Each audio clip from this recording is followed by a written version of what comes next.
नमस्कार दोस्तों, आप सभी का एक बार फिर से स्वागत है जेके आईटी मंत्रा यूट्यूब चैनल में। एनपीसीआईएल स्टाइपेंडरी ट्रेनिंग सेकंड यानी कि जो आईटीआई बेस्ड ट्रेड होती है या फिर जो पोस्ट होती है उसके एग्जाम होने हैं और आप सभी यदि किसी भी ट्रेड से हैं तो आपके लिए इंपॉर्टेंट क्लासेस शुरू कर रखी है। ये हमारी क्लासेस का दूसरा पार्ट है।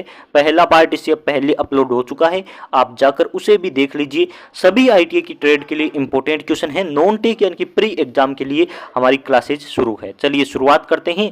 रिक्वेस्ट है, चैनल पर पहली बार आए हैं तो इसे सब्सक्राइब कर लीजिए और इससे पहले एक क्लास हो रखी है उसे भी जरूर देखिए। ये रही आपके एग्जाम के लिए 200 से ज़्यादा प्री एग्जाम के लिए इंपॉर्टेंट क्वेश्चंस की पीडीएफ। आपकी कोई भी ट्रेड है आप इस पीडीएफ को डाउनलोड कर सकते हैं। इस आपके वीक स्पेशल ऑफर है। बार्क और एनपीसीआईएल दोनों का कॉमन सिलेबस है तो दोनों के लिए इंपॉर्टेंट इसमें क्वेश्चन शामिल किए गए हैं। मैसेज करना है आपको टेलीग्राम पर और लिंक दे रखा है डिस्क्रिप्शन में t.me जेके शर्मा आपके 10-11 ये आपका लिंक है। इस पर आपको मैसेज करना है तो आप इस पर मैसेज करके पीडीएफ ले सकते हैं। अभी जो आपकी स्पेशल वीक पर नाम मात्र के शुल्क में मिल रही है उसके बाद इसका प्राइस बढ़ जाएगा तो आप पीडीएफ जरूर डाउनलोड कर लीजिए। इलेक्ट्रिशियन ट्रेड वालों के लिए भी एक स्पेशल पीडीएफ है। इलेक्ट्रिशियन वाले एडवांस एग्जाम के लिए भी इस पीडीएफ को डाउनलोड कर सकते हैं। चलिए शुरुआत करते हैं। कुछ क्वेश्चन हमारे कल हो चुके थे, कुछ क्वेश्चन बाकी हैं। इनमें से कौन भारत में एक गैर संवैधानिक निकाय है, यानी कि गैर संवैधानिक संस्था पूछ रहा है। ऐसी संस्था जो संवैधानिक नहीं है, यानी कि संवैधानिक संस्थाएं पूछे तो इनमें से तीनों ये संवैधानिक है। कौन कौन सी है मैं आपको बता दूं। राष्ट्रीय अनुसूचित जनजाति आयोग, नियंत्रण और महालेखा परीक्षक वित्त आयोग, ये तीनों आपके संवैधानिक निकाय होती हैं। और केंद्रीय सतर्कता आयोग है, ये आपकी एक संवैधानिक निकाय नहीं है। ऐसा क्वेश्चन आपसे ये पूछा गया है तो ऑप्शन नंबर डी इसका सही आंसर है। आगे है, भारत में हरित क्रांति जो है पंचवर्षीय योजना किसके द्वारा शुरू की गई, यानी कि हरित क्रांति किस पंचवर्षीय में शुरू हुई, तो ये तीसरी पंचवर्षीय में शुरू हुई थी। और आपसे बता दें हरित क्रांति के जो थे जनक वो एमएस स्वामीनाथन को माना जाता है। आप जरूर इसे पढ़ लीजिए। फिर आगे क्वेश्चन है, निम्न में से कौन सी भारतीय संविधान की 8वीं अनुसूची में शामिल भाषा नहीं है। राजस्थानी। और ये क्वेश्चन अभी अभी एक एग्जाम था उसमें भी पूछा गया था, शायद SJVN का था या फिर अभी अभी एग्जाम हुए रिसेंटली SJVN का हुआ था एक एग्जाम्पल। और इस प्रकार की NHPC या फिर हिमाचल का कोई एग्जाम था उसमें क्वेश्चन आया था सेम क्वेश्चन एडिट, यानी कि ऑप्शन भी चेंज नहीं किए थे। तो राजस्थानी इसका आंसर उन्होंने भी माना था। उसमें मारवाड़ी दे रखा था शायद या फिर राजस्थानी, ऐसा कोई ऑप्शन था। आगे मैथ का क्वेश्चन है कि 48 बॉय और आपकी 32 गर्ल हैं, वो एक एग्जाम में अपीयर होती है, यानी कि उसमें प्रस्तुत होती हैं। द एवरेज स्कोर, लड़कों का एवरेज 28 है और लड़कियों के एवरेज 30 है। तो आपको सभी का यानी कि टोटल जो स्टूडेंट है लड़के और लड़कियों मिलाकर एग्जाम में जो अपीयर हुए थे उनका एवरेज निकालना है। अब देखिए मैं आपको एवरेज निकालने का फॉर्मूला बताऊं। लड़के कितने हैं तो आप कहेंगे बॉय है 48 बॉय है, इनके नंबर आए होंगे कुछ मान लेते हैं x नंबर आए होंगे, यानी कि सभी के नंबर, किसी के 4 आए, किसी के 5 आए, किसी के 50 आए, सभी के नंबर को जोड़ने पर 48 बच्चों के नंबर जोड़ने पर आता है x। ये x क्या है, उन बच्चों के टोटल नंबरों का योग है।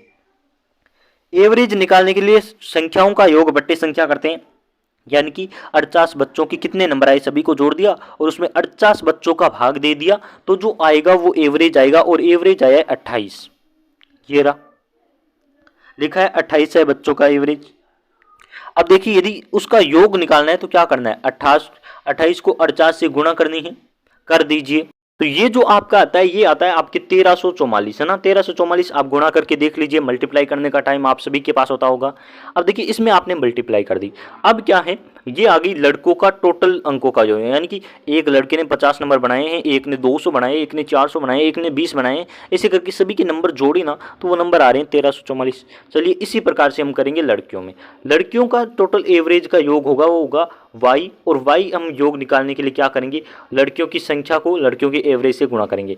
लड़कियां कितनी हैं, लड़कियां हैं आपके 32 और उनका एवरेज है 30। तो आपको गुणा करनी है, 32 को जब 30 से गुणा करते हैं तो आप क्या आएगा, तो ये तो कॉमन कैलकुलेशन है तो इसे कर दीजिए आपके 960 है ना। 960 होगी। अब आपकी क्या है 960, ये लड़कियों के टोटल नंबरों का योग है। अब कह रहा है कि टोटल जो बच्चे हैं यानी कि लड़कियां और लड़कियों दोनों को जोड़कर एवरेज निकालिए। तो हमारा फॉर्मूला वही है, संख्याओं का योग, यानी कि हम गुणा करेंगे किसकी, 960 और 1300 जो कितना आया था 1344 को जोड़कर 1344 को जोड़कर टोटल कितने बच्चे एग्जाम में बैठे थे, तो हमारी 48 लड़के बैठे थे और 30 लड़कियां, यानी कि 80 बच्चे एग्जाम देने के लिए बैठे थे, यानी कि 80 बच्चे। अब करेंगे तब आपका आएगा कैलकुलेशन। तो हम देख लेते हैं कि ये क्या आता है। तो आपकी आएगी 1344, यानी कि 1344 दोनों को जोड़ते हैं तो आता है आपकी 2304। और 2304 में जब आप 80 का भाग देते हैं ना, 2304 में कितने का भाग देना है, तो आप 80 का भाग देते हैं तो ये आता है 28.8। 28.8 ये आएगा टोटल बच्चों का एवरेज, जैसा कि ऑप्शन नंबर सी में आपको भी दे रखा है। तो ये रहा ऑप्शन, कर दिया ना आपने आंसर। इस प्रकार से आपको क्वेश्चन का आंसर करना है। एक एक स्टेप मैंने बता दिया, कोई भी कमजोर बच्चा है वो भी इस प्रकार के क्वेश्चन को पढ़ सकता है। द मार्क आपके price on an item is 12,800 and shopkeeper offer successive discount on 10% and 20%, find the selling price. अब देखिए मैं आपको हिंदी में क्वेश्चन को समझा देता हूँ। कह रहा है कि एक वस्तु है, यानी कि मान लेते हैं कोई बड़ी चीज़ है, फ्रिज, कूलर, पलंग जैसी चीज़ है, और वो चीज़ है उस पर लिखा हुआ है कि ये 12,800 रुपये की चीज़ है। चलिए एक मोबाइल मान लेते हैं और उस मोबाइल के पैकेट पर लिखा हुआ है कि मोबाइल कितने का है, 12,800 का मोबाइल है। अब वो मोबाइल बेचने वाला क्या कहता है, वो कहता है कि मैं इस पर आपको डिस्काउंट दूंगा। वो डिस्काउंट क्या दूंगा, पहले इस पर 20% का ऑफ है, फिर 10% का ऑफ है। यानी कि इसका ये मतलब नहीं है कि टोटल कितना 30% का ऑफ कभी नहीं है। ये ऑफ आपकी ऑफर है ना, ये कितने का डिस्काउंट है, ये तो पहले 20 का है फिर 10 का है, ऐसे ऑफर है। तो चलिए मैं आपको बता देता हूँ। तो पूछा है कि अब सेलिंग प्राइस क्या होगा, यानी कि कितने में बेचेगा। यदि आपको सेलिंग प्राइस पूछा है, यानी कि इस 12,000 में से ये दोनों डिस्काउंट निकालने के बाद कितने में वो बेच पाएगा, तो उसके लिए एक तरीका होता है। 12,800 का आपको क्या करना है, 20 है ना, तो 20 आपको 100 में से घटाना। टोटल कितना परसेंट होता है, 100% होता है। 100 में से 20 में ऑफ कर देगा तो उसके पास कितने बचेगा, तो उसके पास बचेगा 80%, और परसेंट का आपको नीचे लगाना होता है 100। फिर आपके 10% का और ऑफ दे रहा है, यानी कि 10% का आपको ऑफर दे रहा है, डिस्काउंट दे रहा है। अब उसे कितने का बचेगा, तो उसको अब बचेगा 90% का, यानी कि हमें निकालना है कि वह कितने में बेचेगा।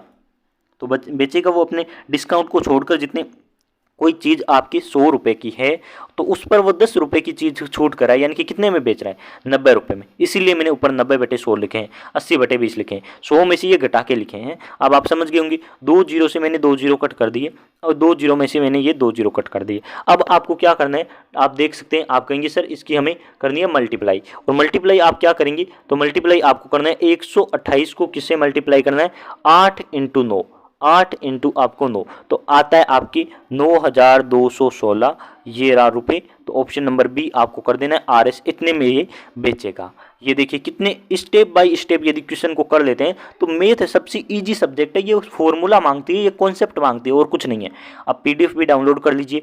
बड़ी मेहनत से 7-8 दिन की मेहनत लगाई है इस पर, क्वेश्चन चुन चुन कर लिखे हैं, टाइप किए हैं, इसमें PDF बनाई है, बहुत कुछ मेहनत की है। तो आपको बस क्या नाम मात्र का शुल्क देकर हमारी मेहनत को एक बार साकार करके ये PDF ले लेनी है।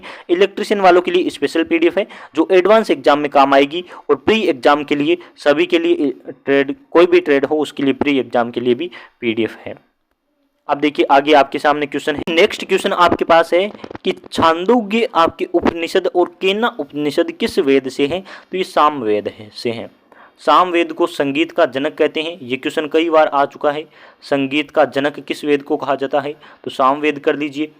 ऋग्वेद सबसे प्राचीन वेद, और ये अभी नेवी ट्रेड्समैन में एक क्वेश्चन आया था, सबसे प्राचीन वेद कौन सा है, ऋग्वेद है। यजुर्वेद के बारे में पढ़ लीजिए। अथर्ववेद ये जादू टोना का वेद है। ये 4-5 बातें आपको ध्यान रखनी है, अच्छे क्वेश्चन है और पढ़ लीजिए। PDF आप हमारे टेलीग्राम से ले सकते हैं। मैसेज करना है आपको कहाँ, t.me, ये लिंक बता रहा हूँ मैं आपको, t.me JK शर्मा फिर 1011, ये हमारा लिंक है, डिस्क्रिप्शन में मिल जाएगा, वरना आप टेलीग्राम पर सर्च कर लीजिए और आप हमें मैसेज कर सकते हैं। PDF आपको यहाँ मिल जाएगी नाम मात्र के शुल्क में। बस आपको मैसेज करना है, उसके साथ साथ बताना है कौन सी PDF चाहिए, वरना हम नेवी ट्रेड्समैन, बार्क, NPCL सभी के लिए अलग अलग PDF बताते हैं। आपको हाई हेलो नहीं करने, पूरी कंप्लीट आपको जो है वो बातें लिखनी है, उसके बाद आपको PDF मिल जाएगी। और बहुत बहुत धन्यवाद आप सभी का। चैनल को सब्सक्राइब और पुराने वीडियो जरूर देखिए।